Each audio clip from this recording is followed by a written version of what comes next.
Hello दोस्तों, एक बार फिर से स्वागत है आपके अपने YouTube चैनल अत्यंत एकेडमी में। तो दोस्तों, आज मैं आप लोगों को बताऊंगा ओम का नियम। इससे पहले हम लोग पढ़ चुके थे विद्युत धारा, ठीक है, और अनुगमन वेग, श्रांति काल, अपवाह वेग, ठीक है, अमात्रक, बीमा और धारा की दिशा, ये सब हम लोग इससे पहले वाली वीडियो में पढ़ चुके थे। ठीक है, आज हम लोग पढ़ेंगे ओम का नियम। तो देखिए, ओम का नियम है क्या। ओम जो है जर्मन के वैज्ञानिक थे। ओम जर्मन के वैज्ञानिक थे। इन्होंने सन 1826 में, कितने में, सन 1826 में किसी चालक के बीच, किसी चालक के बीच, किसी चालक के सिरों के बीच, ठीक ना, किसी चालक के सिरों के बीच लगाए गए विद्युत विभवांतर, लगाए गए विद्युत विभवांतर, विद्युत विभवांतर, लगाए गए विद्युत विभवांतर और उसमें प्रवाहित होने वाली विद्युत धारा,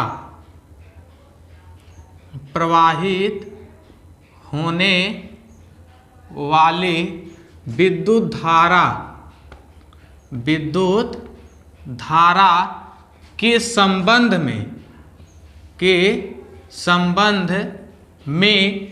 एक नियम दिया, एक नियम दिया जिसे ओम का नियम कहते हैं। ओम का नियम कहते हैं, ठीक ना, कहते हैं, ठीक है। आया समझ में। कहाँ के? जर्मन के वैज्ञानिक। ओम कहाँ के थे? जर्मन के वैज्ञानिक थे। ओम जो है जर्मन के क्या थे? वैज्ञानिक थे। ओम जर्मन के वैज्ञानिक थे। इन्होंने सन 1826 में किसी चालक के सिरों के बीच लगाए गए विद्युत विभवांतर और उसमें प्रवाहित होने वाली विद्युत धारा के संबंध में एक नियम दिया था जिसे हम ओम का नियम कहते हैं, ठीक है। अब देखिए, इन्होंने कहा था क्या? इन्होंने कहा था ओम के नियम के अनुसार, ठीक ना। किसके नियम के अनुसार? अगर इनका नियम है तो इन्हीं के नियम के अनुसार रहेगा, ठीक है।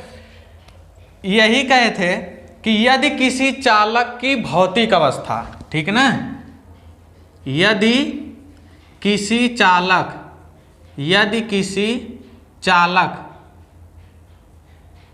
की भौतिक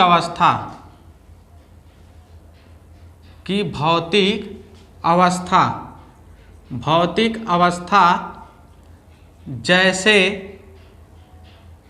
ताप, दाब, ठीक ना, जैसे ताप और दाब में कोई परिवर्तन ना हो,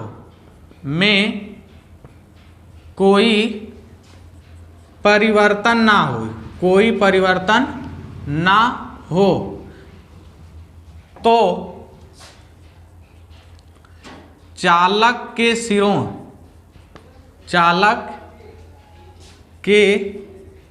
सिरों पर लगाए गए विद्युत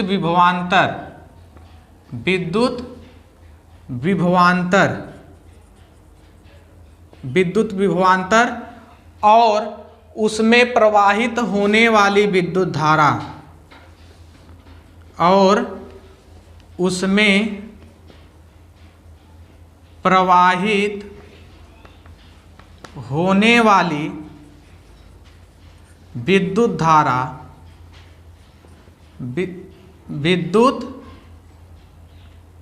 विद्युत धारा का मान नियत रहता है, नियत रहता है।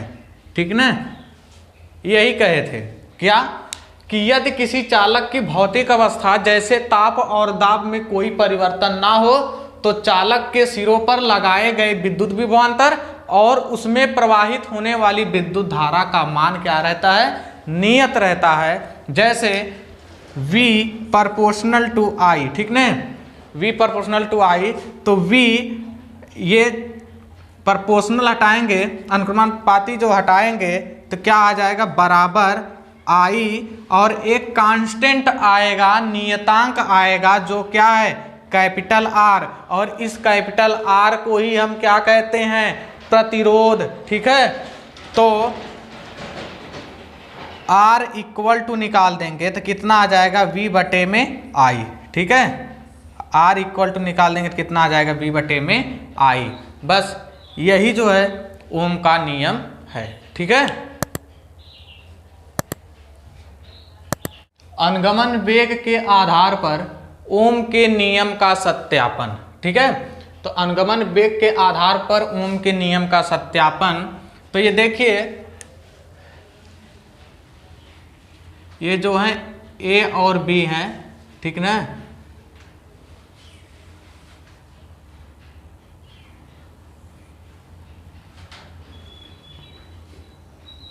चालक तार है जिसकी लंबाई का है यल, जिसकी लंबाई यल है और विद्युत क्षेत्र जो है इसके विपरीत दिशा में। ठीक ना, ये जो है मुक्त इलेक्ट्रॉन है,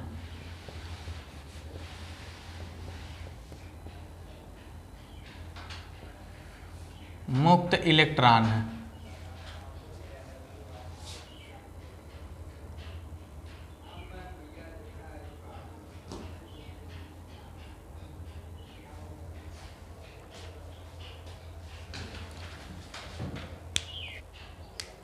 अब देखिए माना, ठीक है, माना चालक तार की लंबाई L तथा परिच्छेद का क्षेत्रफल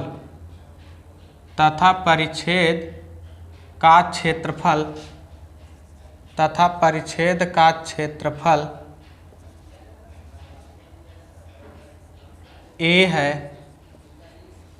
जब इन चालक के सिरों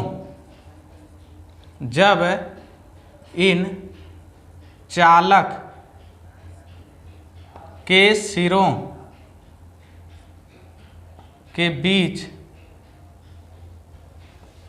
के चालक के सिरों पर विद्युत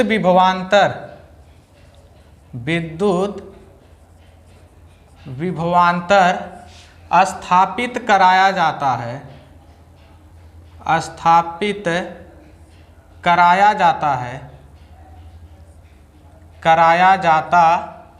है तो इसमें विद्युत धारा प्रवाहित होने लगती है, तो इसमें विद्युत धारा प्रवाहित होने लगती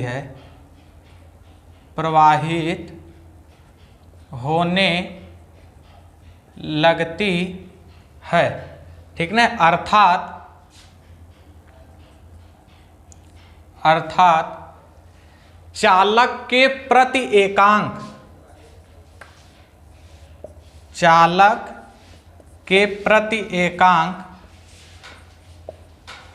एकांक आयतन में मुक्त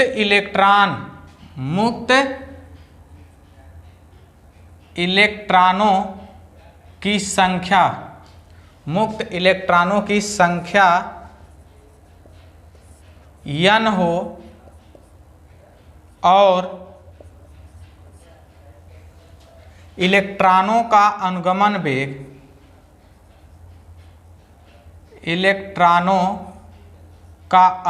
वेग अनुगमन वेग Vd हो तब क्या हो जाएगा, I इक्वल टू NeAVd, ठीक ना, NeAVd समीकरण नंबर 1, ठीक है। तो देखिए ये AB का है, चालक तार है जिसकी लंबाई का L है, ठीक ना, और इसमें जो है मुक्त इलेक्ट्रॉन जो है कहाँ जो है क्षेत्र की विपरीत दिशा में क्या कर रहे हैं, सूक्ष्म वेग से गति कर रहे हैं, ठीक है।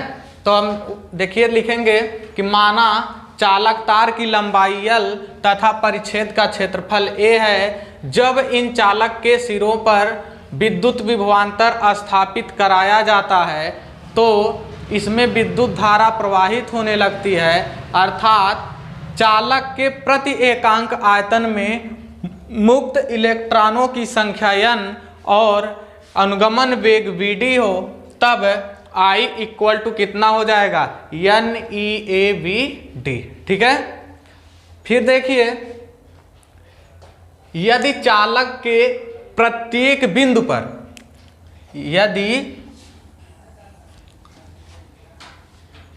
यदि चालक के प्रत्येक बिंदु पर विद्युत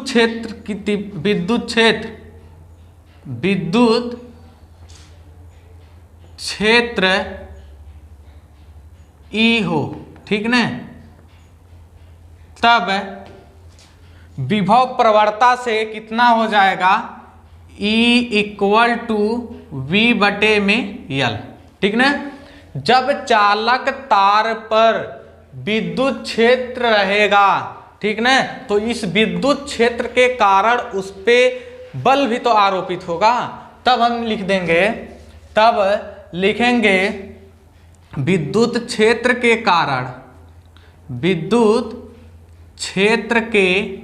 कारण आरोपित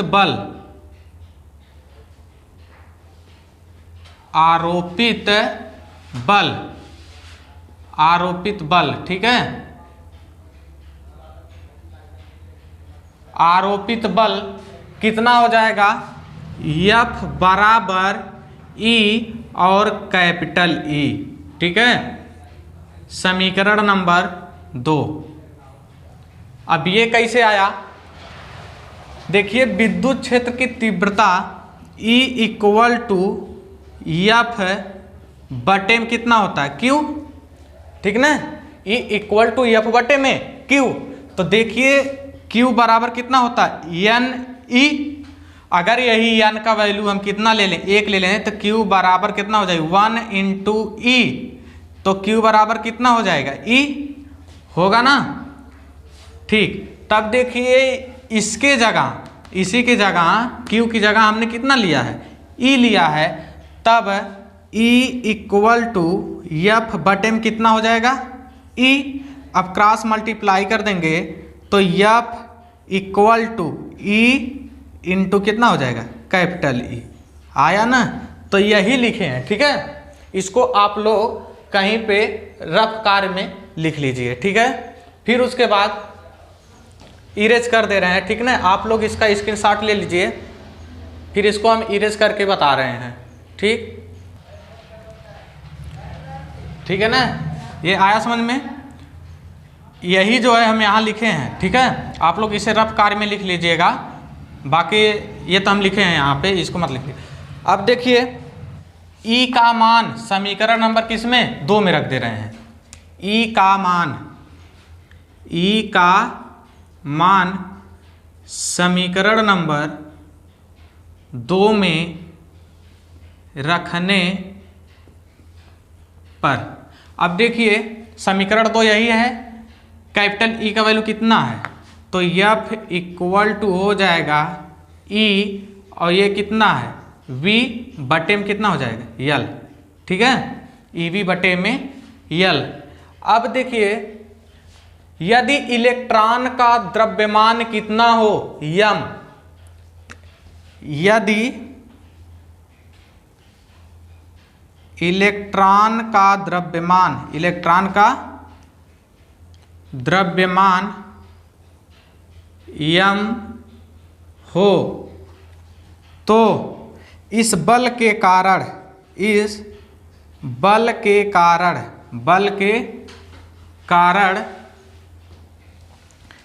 इलेक्ट्रॉन पर उत्पन्न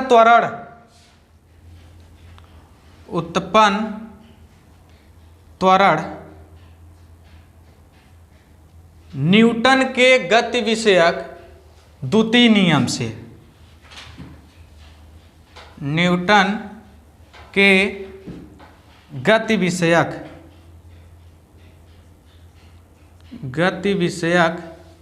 द्वितीय नियम से, ठीक ना, द्वितीय नियम से। द्वितीय नियम है क्या? F बराबर m इंटू ए। F बराबर कितना है? m इंटू ए। तो त्वरण निकालेंगे तो A इक्वल टू F बटे में m होगा कि नहीं होगा? होगा ना। A इक्वल टू F तो यहीं रहेगा, ये मल्टीप्लाई में नीचे जाएगा, डिवाइड में हो जाएगा, ठीक है। F बटे में m। अब इसमें हम क्या कर देंगे, A का वैल्यू तो निकल गया। तब देखिए, अब यहाँ देखिए F है, F का वैल्यू कितना है? EV बटे में L। इसी में जो है F का मान रख देंगे, ठीक ना। इसे हम ले रहे हैं समीकरण नंबर 1, 2, ये 3 था, ठीक है। F का मान समीकरण नंबर 3 में रखने पर, ठीक ना, F का मान समीकरण नंबर 3 में रखने पर, या इस तरीके से लिख सकते हैं समीकरण 3 में F का मान रखने पर, ठीक है, F में रखने पर, ठीक ना, रखने पर। तब देखिए कितना हो जाएगा, F का वैल्यू कितना है? EV बटे में L। तो कितना हो जाएगा? EV बटे में L, और बटे में देखिए कितना है? m, ठीक है, बराबर कितना हो जाएगा? A, ठीक है। इसको हम इधर इस तरीके से भी लिख सकते हैं, ठीक है। तो ये हम दिखा दिए हैं कि भाई A यहीं है, m को इधर क्या कर दिए हैं? डिवाइड में कर दिए, ठीक है। अब देखिए A इक्वल टू कितना हो गया? EV बटे में LM, ठीक है। अब उसके बाद यदि विद्युत क्षेत्र की अनुपस्थिति में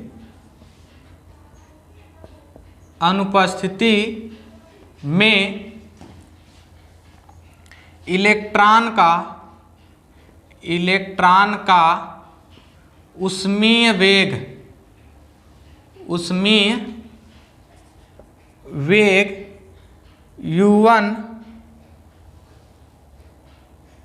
u1 है, तथा इलेक्ट्रॉन की उपस्थिति में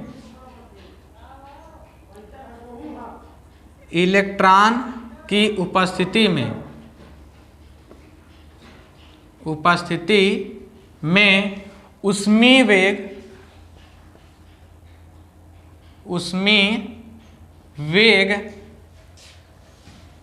तो u1 प्लस a टाउ 1, ठीक है। और दूसरा वेग कितना हो जाएगा? दूसरा हो जाएगा मतलब इलेक्ट्रॉन की अनुपस्थिति में इसका उष्मीय वेग कितना था? u1, और इलेक्ट्रॉन की उपस्थिति में अब इसका कितना है? u1 plus a tau 1। इसी प्रकार हम दूसरा निकालेंगे। इसी प्रकार दूसरा कितना रहेगा? u2 प्लस a टाउ 2, ठीक ना। इसी प्रकार तीसरा जो रहेगा, तीसरा रहेगा u3 प्लस a टाउ 3, ठीक ना। इसी प्रकार क्या हो जाएगा? n वाला कितना हो जाएगा? un plus a tau n, ठीक है। अब सभी का हम क्या निकाल देंगे? औसत, ठीक है। तो लिख देंगे इसमें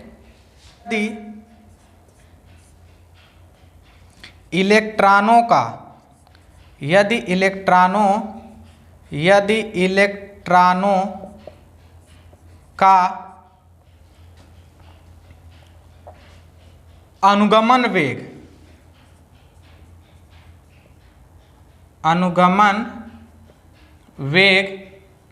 vd हो, तब n इलेक्ट्रॉनों का औसत,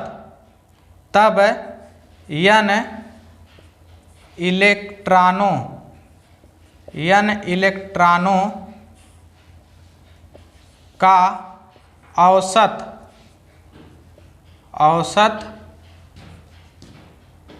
उष्मीय वेग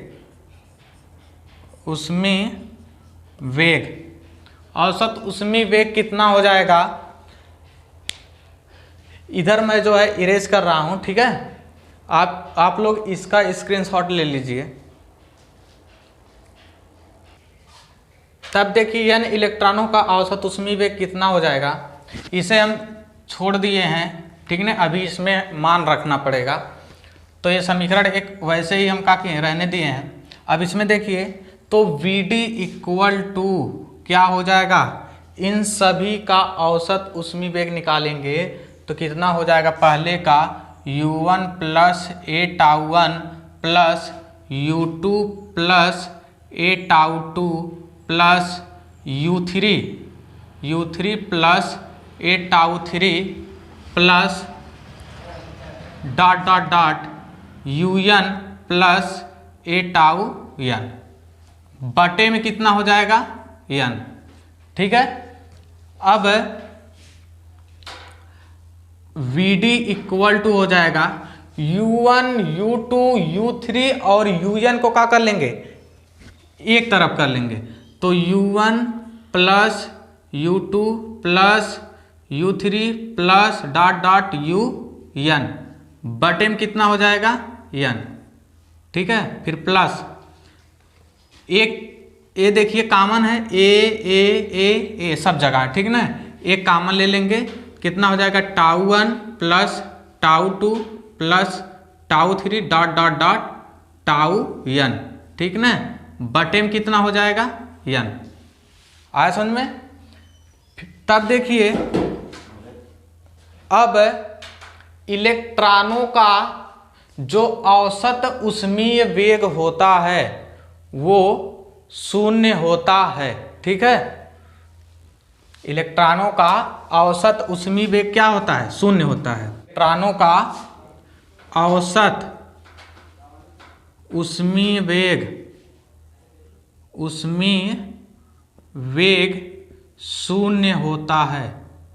शून्य होता है।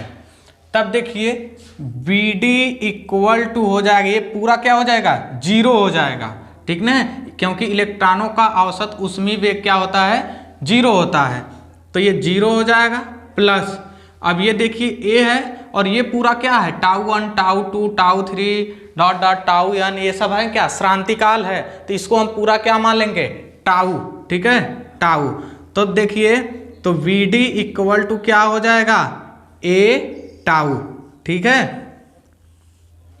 इसे मान लेंगे समीकरण नंबर 3 था, ये मान लेंगे समीकरण नंबर 4। समीकरण 4 में ए का मान रखने पर, ठीक ना। समीकरण 4 में ए का मान रखने पर अब इसमें ए का मान रखेंगे तो कितना हो जाएगा, Vd इक्वल टू ए का वैल्यू कितना है, EV बटे में LM। तो EV बटे में L और M, ठीक ना, इंटू का हो जाएगा टाउ, ठीक है। अब ये Vd का मान हम उठा के किस में रख देंगे, समीकरण नंबर 1 में, ठीक है। लिख देंगे Vd का मान समीकरण नंबर समीकरण नंबर 1 में रखने पर, जब समीकरण 1 में रखेंगे, ठीक है, जब समीकरण 1 में रखेंगे तो इसको हम यहाँ मिटा दे रहे हैं, ठीक है, इतना इरेज कर दे रहे हैं, आप लोग स्क्रीनशॉट ले लीजिए। अब तब देखिए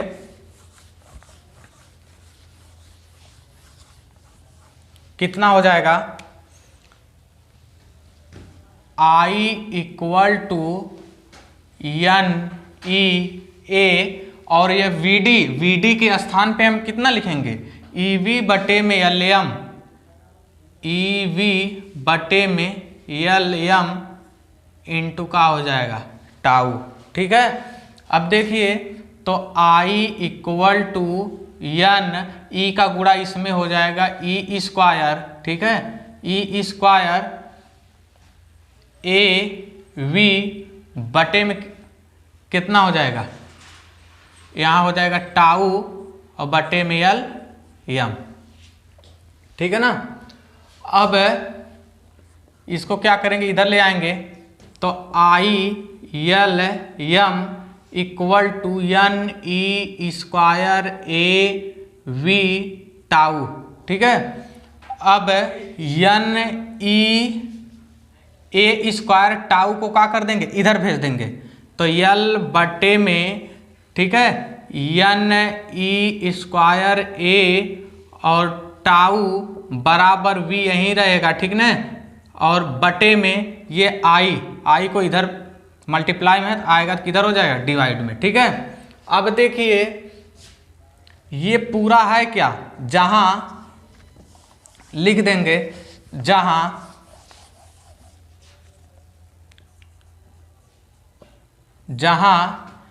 LM बटे में NE स्क्वायर A टाउ एक निश्चित ताप पर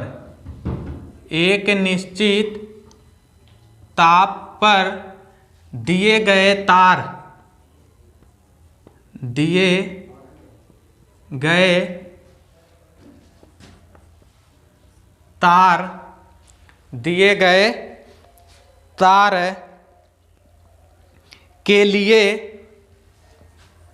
के लिए नियतांक है, ठीक ना। जब नियतांक है तो इतने की जगह कितना हो जाएगा, R बराबर कितना हो जाएगा, V बटे में I, जहां R क्या है, नियतांक है, ठीक है। ये लिख देंगे जहां LM बटे में NE स्क्वायर A टाउ एक निश्चित ताप पर दिए गए तार के लिए नियतांक है, ठीक ना, जिसे प्रतिरोध कहते हैं, ठीक ना, प्रतिरोध कहते हैं, यहाँ लिख देंगे, ठीक ना।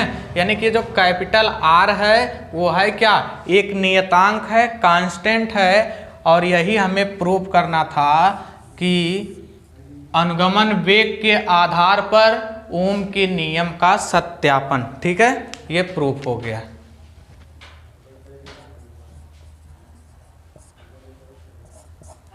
ठीक है, आशा करते हैं ये वीडियो आप लोगों को पसंद आई होगी। यदि पसंद आई है तो ज़्यादा से ज़्यादा शेयर, और यदि चैनल पे नए हैं तो चैनल को सब्सक्राइब कर लें। फिर मिलते हैं नेक्स्ट वीडियो में, तब तक के लिए जय हिंद।